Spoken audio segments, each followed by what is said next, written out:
Hi, welcome back to my channel. When this book starts, we have a young girl who's terrified. She's barely conscious. She recognizes that she's bleeding. She knows she's badly hurt. And she's all alone and she's cold.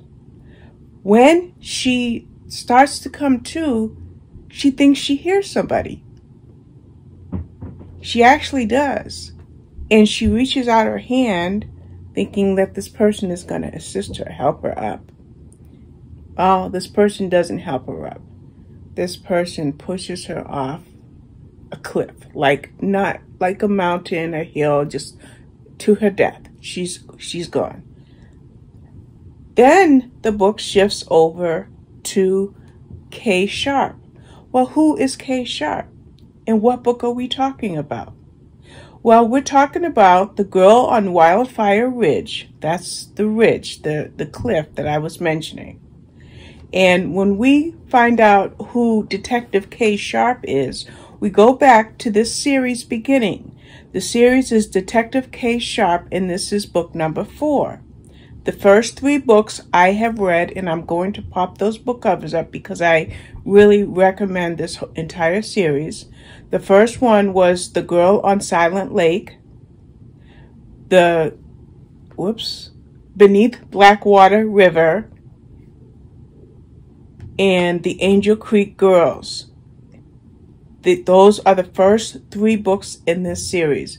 And I'm telling you, not only is this series good, and I recommend you getting all the books in the series, but it's on Kindle Unlimited. And that is where I think Kindle needs to give me some money, Amazon, because I really recommend Kindle Unlimited.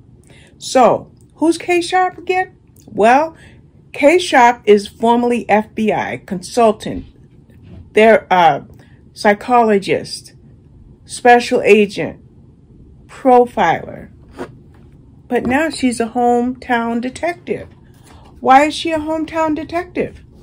Well, that's because Kay was doing fine in Quantico, serving her country as an FBI agent. But her brother Jacob was in trouble. In fact, he was in jail.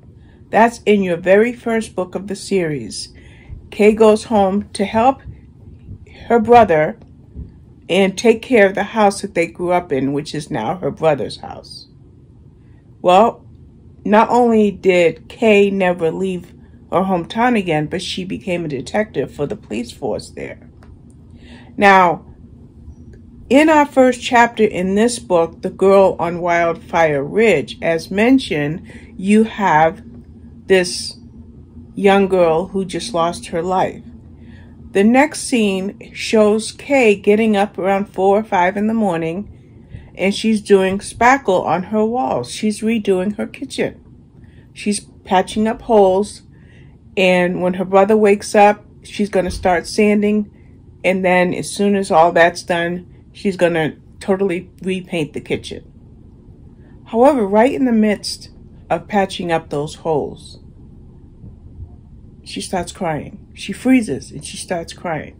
Well, her brother Jacob wakes up and he sees her and he goes to her and she starts to remember things, or they start to discuss things about their past, their tragic past.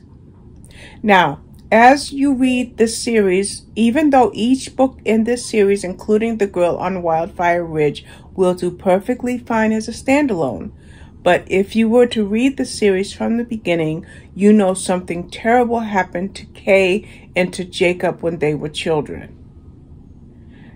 That has come to its fruition in this book, number 4 in the series, The Girl on Wildfire Ridge. So Jacob and Kay start to talk about the tragic past that they had.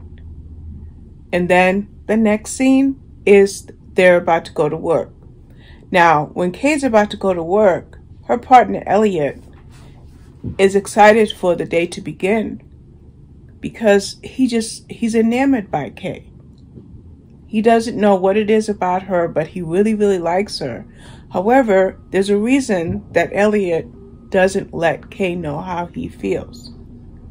But there's no time for that, because Kay informs him, we have a case, we have a body. And it appears to be the body of a young girl. So they rush to the scene. And not only do they get to this Wildfire Ridge, but they have to hike for miles just to get to the location to where the body is.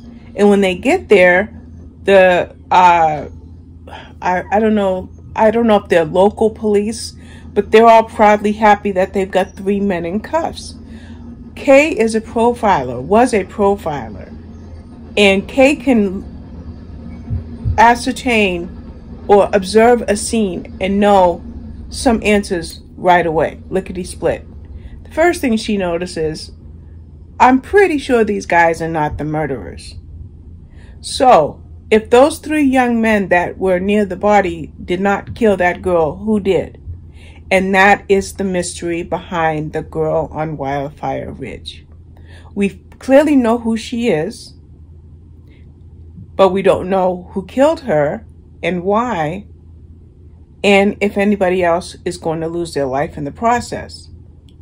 Now, not only do we start to get some background information about the girl, her name is Jenna, by the way, that died, but it becomes evident that she was a changed girl. Something happened to her while at school or around the school environment that changed her personality. And so Kay has to wonder, is this why Jenna was missing and then killed? Because of the change. And then there's one other thing. Somehow this case ties into Kay's past. And that increases the dramatic effect of this book, the tension in this book, the twists and turns. I won't say there's a lot of twists and turns. It's pretty much a straightforward crime thriller case.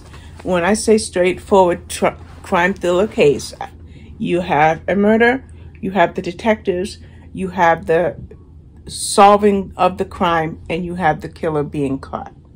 So in that sense, it's straightforward. But there are some red herrings thrown in there because there are some quote-unquote random characters. And I love being left in the dark as to who these other characters were, as to how they played into the story, and how in any way, if any of this, or how any of this could have tied into Kay's past. So there you have it. I love this book. Probably go 5 stars. It was excellent. Excellent, excellent, excellent. I have read all the books, like I said, in the series thus far, and I'm definitely looking forward to the next one. In fact, there's something that appeals to me as to what makes book number 5 really intriguing. So as soon as Leslie Wolfe or Booker announces, because this one doesn't come out till August, and it's the first week of July when I'm making this video. So it's going to be months, but I will be waiting with bated breath for book number 5 in the series. Alrighty, thank you for watching. Bye-bye.